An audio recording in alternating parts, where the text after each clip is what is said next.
Friend, आइए जानते हैं वत्स सावित्री व्रत कथा के बारे में। भद्र देश के एक राजा थे जिनका नाम अश्वपति था। भद्र देश के राजा की कोई संतान न थी। वो बहुत चिंतित रहते थे। संतान प्राप्ति के लिए उन्हें मंत्रोच्चारण के साथ साथ प्रतिदिन 1 लाख आहुतियां दिया करते थे। 18 वर्षों तक यह क्रम जारी रहा। इसके बाद सावित्री देवी ने प्रकट होकर वर दिया कि हे राजन, तुझे एक तेजस्वी कन्या पैदा होगी जो सावित्री देवी के रूप में जन्म लेने के कारण कन्या का नाम सावित्री रखा गया। कन्या बड़ी होकर बेहद रूपवान हो गई। योग्य वर न मिलने की वजह से सावित्री के पिता दुखी थे। उन्होंने कन्या को स्वयं वर तलाशने को लिए भेज दिया। सावित्री देवी तपोवन में भटकते हुए वहां साल्व देश के राजा धूम्रसेन रहते थे। क्योंकि उनका राज्य किसी ने छीन लिया था, उनके पुत्र सत्यवान को देखकर सावित्री ने अपने पति के रूप में उनका वरण कर लिया। ऋषि नारद को जब यह बात पता चली तो वह राजन अश्वपति के पास पहुंचे और वहां की कहा, हे राजन, यह कन्या क्या कर रही है? सत्यवान गुणवान है, धर्मवान है और बलवान भी है, पर उसकी आयु बहुत छोटी है।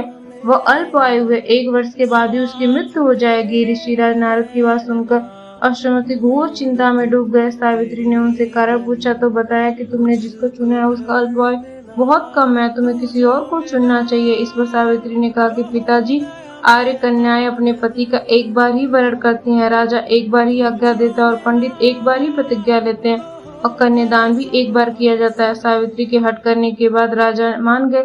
विवाह हो गया। सावित्री ससुराल पहुंचते ही अपने सास ससुर की सेवा करने में जुट गई। समय बीतता गया। एक दिन नारद मुनि ने सत्यवान की मृत्यु के दिन बता दिए। सावित्री जैसे जैसे समय पास आने लगा, सावित्री उपवास रहने लगी।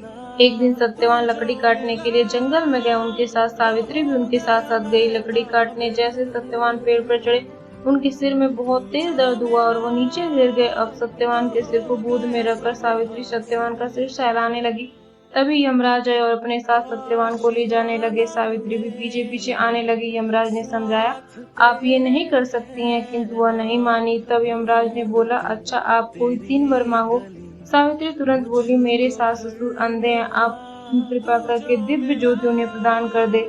यमराज ने तथास्तु बोला और दे दिया। किंतु फिर आने लगे पीछे पीछे। यमराज फिर बोले कि आप नहीं आ सकती। हे प्रभु, मैं एक पतिव्रता पत्नी हूँ और आप मेरे पति को ले जा रहे हैं। यह सुनकर यमराज को सत्यवान के प्राण छोड़ने पड़े। सावित्री उसी वटवृक्ष के पास वापस आ गई जहाँ मृत शरीर पड़ा था।